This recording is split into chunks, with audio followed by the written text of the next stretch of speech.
name is Uche Koronko and you're watching Eye on Akwa Ibom.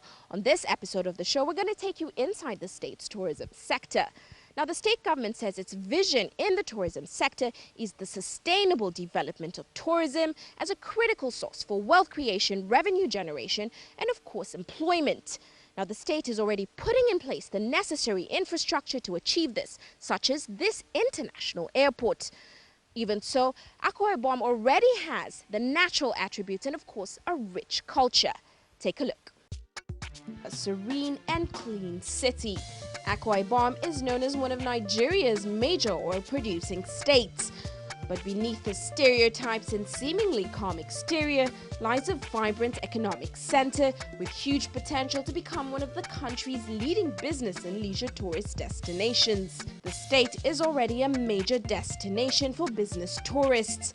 As one of the largest producers of crude oil, Akwa Ibom is also endowed with other mineral resources and is blessed with a climate that allows for the favorable cultivation and extraction of agricultural products. Attributes which have boosted investment activity in its commercial, industrial, and hospitality sectors. But perhaps some of its best-kept secrets are its rich culture and natural attributes that would satisfy the historian at heart and the leisure traveler, areas which remain largely underexploited. State Governor Akwa Ibom says he plans to change this and create a world-class tourism hub, drawing inspiration from dynamic business and tourism centers like Dubai. I'm looking at a state in Nigeria that it may not rival Dubai, but it will have almost the kind of facilities that you see around there. The entire population of United Arab Emirates, from what I read, is about 2 million. And the original occupants of Dubai may be about 400,000 people. But every year, they boast of 49 million visitors. So Akwa Ibom, our population is about 4 million or 4.3 million, and we are hoping we can also have 40 million people visiting the state. We also want to make sure that almost all the major cities have one 5-star hotel or 3-star hotel or the other. So those are the kind of things we are doing, you know. And at the same time, we are going to create so many opportunities for people who want to focus on tourism as a means of livelihood in the state.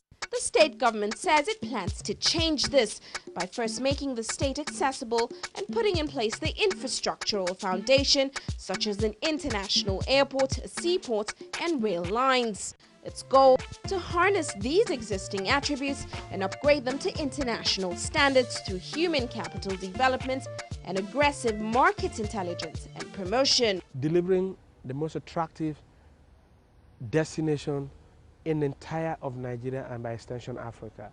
That is the vision of His Excellency. But in terms of exporting our cultural heritage and tourism endowments, we're already doing that. We're richly endowed, so we're blessed people. Undeniably, Akwa Ibom has what it takes, as the potential for tourism is huge in the small southern state. Created in 1987 out of neighboring Cross River, the state has a surprisingly rich history that dates back to the days of slave trade. You know, one of the slave routes in this area was in Ikorabasi. We are looking at how we can develop that area into a major tourist center for people to come in. And I'm sure you heard about Mary Slessor, the lady that came in and stopped the killing of twins in West Africa. It happened right here in Akwa Ibom said. Those are areas of historical importance that could also be developed into tourist sites. When we think of 1929, we talk of a women riot. When they ascribed it to Aba some of the time, as communication was available, then I think Aba was the nearest time to Ikorabasi, which wasn't even called Opubu. We used to know that as Opubu. Women resisted and rioted. Quite a large number of them were killed. So we have a symbol of resistance there, one breaking a gun, and a hall of fame of all the women who died in that riot, and of course mass grave of the women who died in that riot. So those are all things to see. However, the state is renowned in Nigeria for its dances, music, festivals, and art. Today, Akwa Ibom's musicians dominate popular culture in the West African region, with music from artists like Ianya dominating dance floors, even in neighboring Ghana. Akwa Ibom artists like ECO says that local artists are proud to sing in their local tongue and promote some of the local dances. now that the music industry is showing a lot of interest. Akwa Ibom amberere, songi songo ambere, iban Akwa Ibom amberere, songi songo ambere, songi songo so ambere, mok mok mok ambere. Titled Akwa Ibom means people of Akwa Ibom. So what I'm trying to tell them is the people of Akwa Ibom, stand up to your feet, step on your mother's land, rather, you understand? You know, step on it. Be proud.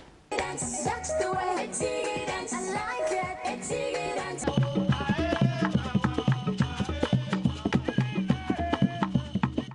Much like its music, the state's local dances have also become a major part of Nigeria's pop culture.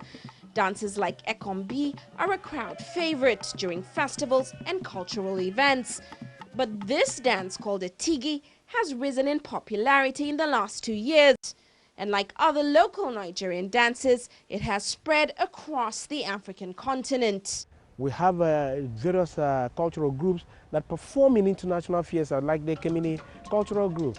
They have been in Moscow, they've been in the US, UK, and so on, and people appreciate them. Every visitor that comes into this state wants to book on a Culinary cultural dance. We have the rich Abang dance, we have the Kombi dance, and all of that. When it comes to art, the state is famous for its versatile creations, mainly its raffia and cane craft. Raffia art is created using bamboo from the raffia palm fronds, which is cut, dyed, and then used to make artifacts like baskets, dolls, and is even worn by dance troupes like these. Today, raffia art has extended to the fashion industry, where handbags, briefcases, and even shoes are a part of the long list of raffia art. Cane craft is also popularly used to create interesting pieces of furniture. And if you're looking for a souvenir, the small town called Ikotepene is known as the Raffia City, where a large market for these raffia and cane creations exists.